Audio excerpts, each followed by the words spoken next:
ఏమైంది? సీతకి అగ్ని పరీక్ష అయింది. ఈరోజు బండి భగీరథుడు ఒక మైనర్ బాలిక మీద కన్నేసినందుకు ఆమెకి ఈరోజు శీల పరీక్ష చేస్తున్నాం మనం అందరం కూర్చొని.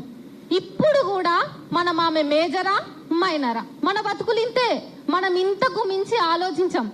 ఆల్రెడీ ఒక ఆడపిల్ల దగా పడ్డది, మీకు తెలుసా? తెలుసు కదా మీ అందరికీ. మళ్ళీ ఇక్కడ మేజర్ మైనర్ పంచాయతీ ఎందుకు వస్తుంది? మేజర్ అయితే మేజర్ కేసులు ఉన్నాయి, మైనర్ అయితే మైనర్ కేసులు ఉన్నాయి, అవి పెట్టుకోవచ్చు కదా. ఇగో ఈ ప్రెస్ మీట్ ఇదంతా పక్కకు పెడితే మనం ఒక పని చేద్దాం. పోలీసు వాళ్ళందరికీ, కాంగ్రెస్ వాళ్ళందరికీ, కేంద్రం రాష్ట్ర ప్రభుత్వాల రెండిటికి కాషాయం కండువా కప్పుదాం. మనం అందరం స్ట్రైట్గా పోదాం, మనకు దగ్గర ఉన్న పోలీస్ స్టేషన్లో పోయి కూర్చుందాం. ఒకవేళ అక్కడ కూర్చోకున్నా మనం మన ఇంట్లోనే ఉన్నా. ఇప్పుడు రాష్ట్రం మొత్తం ఓపెన్ పోలీస్ స్టేషన్ అయింది కదా. తెలంగాణ శ్యామన్న వాళ్ళ ఇంట్లో ఉంటాడు, అది అర్ధరాత్ర తెలియదు, అపరాత్ర తెలియదు, ఆయన మీదికి గుండాలు వచ్చినట్టు మళ్ళీ పోలీసులు వస్తారు. పోలీసులకి కాషాయం చొక్కా ఉంది కానీ మెడల కాకి చొక్కా ఉంది కానీ కాషాయం కండుగ తక్కువైంది.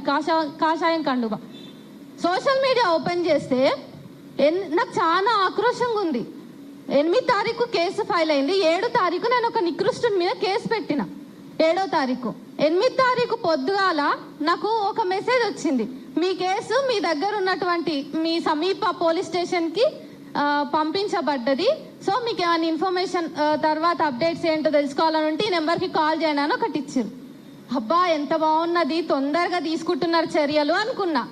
కానీ ఆ మధ్యాహ్నానికి సీనన్న కాల్ చేసి నాకు బండి సంజయ్ ఇష్యూ చెప్పిండు, నువ్వు వీడియో చేయలేదేంటి అన్నాడు.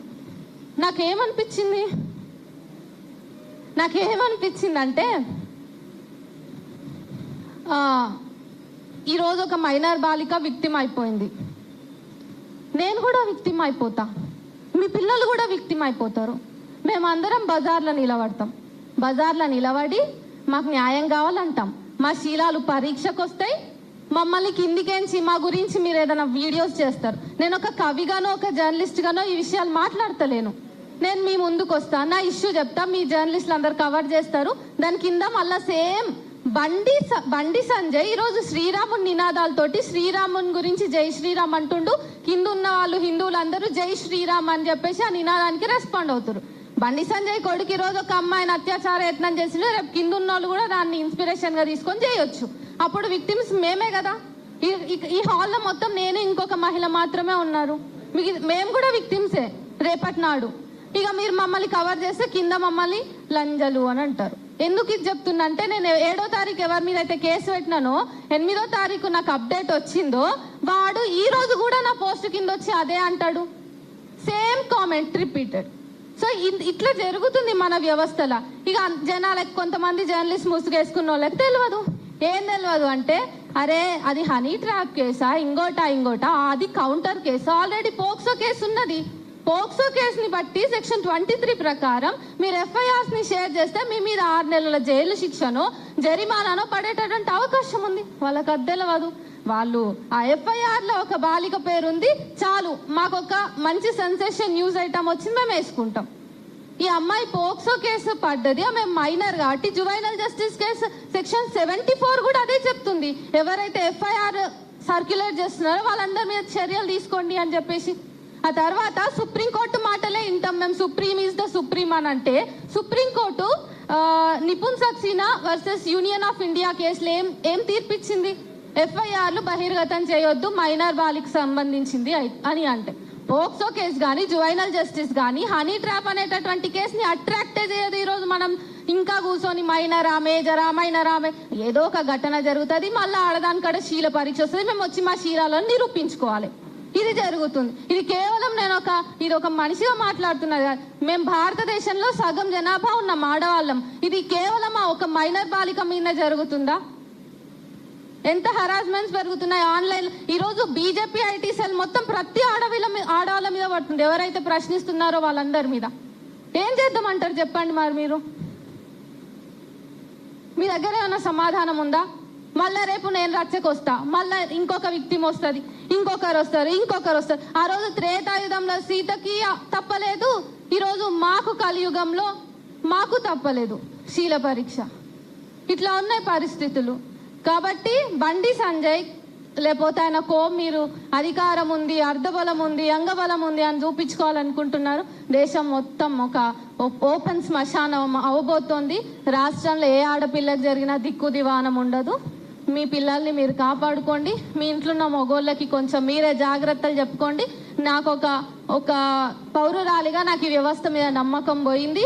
రాజ్యాంగానికి క్షమాపణ చెప్తా కానీ ఇదే మాట అంట నేను. నాకు నమ్మకం పోయింది.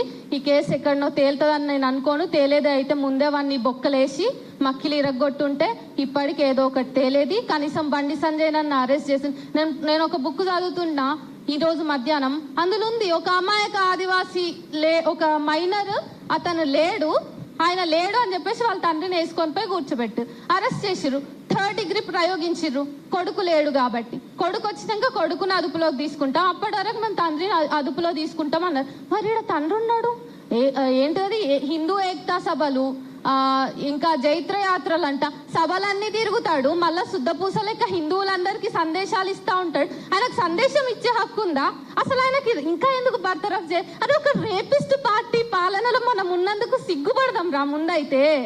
సో రేపిస్టులు అందరు కలిసి మనం పాలిస్తుంటే మనం ఇంత సిగ్గుపడకుండా మళ్ళీ మనం నిరసన తెలియజేస్తున్నాగా మన గట్టిగా ఉండేలే. కానీ మనం మళ్ళీ విక్టిమ్లు అవుతాం.